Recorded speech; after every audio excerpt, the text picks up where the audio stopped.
The Place Promised in Our Early Days, made in 2004 by Makoto Shinkai, is one of my favorite movies. It's actually in my top 10 favorite movies video, and for good reason. This is a movie that is deeply layered, takes a lot of concentration to understand it. It's a love it or hate it movie. It takes a certain mood. It takes a certain level of patience, really, because it takes a while to not even just understand, but to really get moving. The story is quite slow. And yet, you know, this is a really good movie. I normally wouldn't say that for a lot of things. I know a lot of movies that I like, and I know are fully crap, Killdozer being one of them. But I would suggest the movie. If you like mature anime, in the truest sense, then this is a movie you should probably seek out. The story is basically this. In 1996, three friends, Sayuri, Takuya, and Hiroki, lived in alternate history Japan, where the area formerly known as Hokkaido has separated into a free state called the Union, and the North and South are bitterly divided over political issues, much like South Korea and North Korea. The Union has built a tower that extends through the clouds beyond sight, whose purpose is unknown. As well, the U.S. and Japan have formed a political bond called the Alliance, which gives them close political and trade connections, a mutual worry being that the tower might be of military origin. A worry also that the Yulta Liberation Front, an underground resistance group, takes quite seriously. Basically, Takuya and Hiroki are using their summer job to buy airplane parts for their own airplanes so they can visit this mysterious tower, while both competing for the affections of Sayuri, their female classmate. And this is really only scratching the surface. I don't want to say a whole lot because, to put it succinctly, about 30 or 40 minutes in, about halfway, there is a massive change in story, everything changes, and even the mood of the movie changes. And it is a great movie. I mean, just in general, you have to pay really close attention. A lot of names are kind of thrown at you, but this is really well done. It's really well thought out. There are a couple things that are a little off, like the three friends. They're way too young to be doing this kind of thing. It just seems silly. But there's a lot of genuine emotion here, despite the age. If you can look past that, I mean, it makes a whole lot of sense. It really makes you think, and it's one of those movies, you know it's intelligent when you're watching it. And you want to work at it to understand it because you know it's a good movie. A lot of this movie is collaborative. Like, all the parts of the movie come together to really create the movie. And I know that sounds odd, considering that all movies technically do this, but this one in particular, because the really haunting, well-done music combines with the character development and the beautiful animation, kind of deep set in blues and grays, very hazy and lazy colors. It really helps you feel the movie. The characters are quite well done. Three main characters. Hiroki, not a massive amount of character development, but a good main character nonetheless.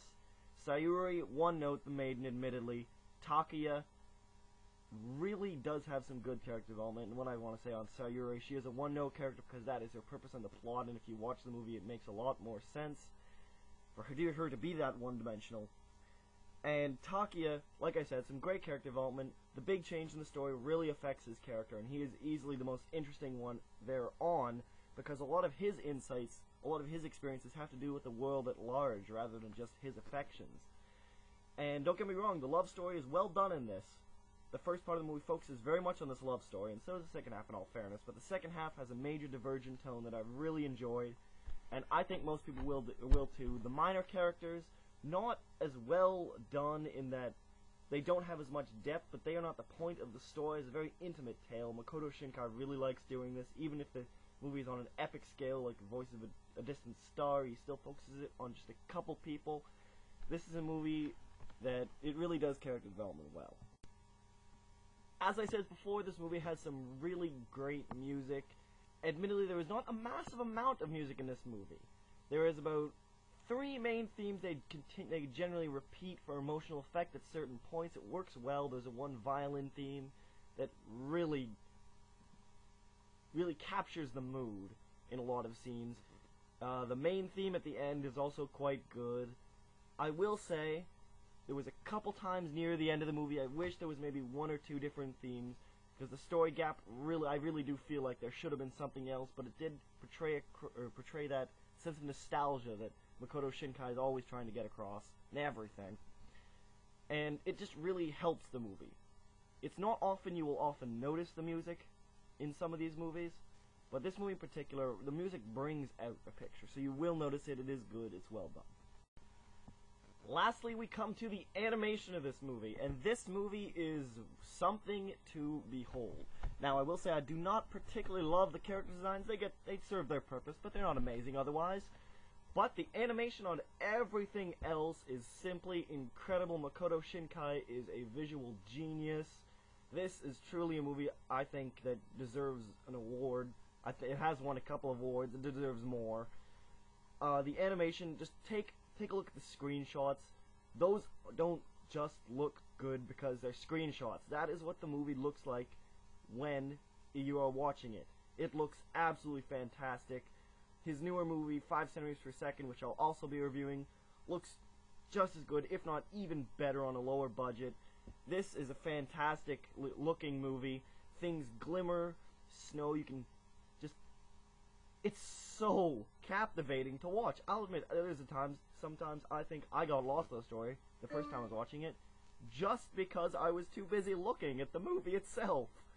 I mean, even just the glare and the shadows,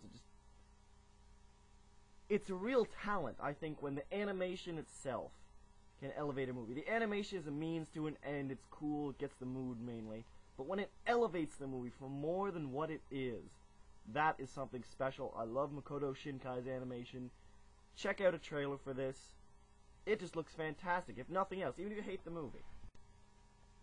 In conclusion, this movie, while it does contain a bit of schmaltz, it really, again, much like Lost in Translation, it doesn't shove it down your throat. It feels fairly natural, and it works with the sci-fi storyline, but it's a very real story. The music is great in it. The animation, as I just said, was beautiful.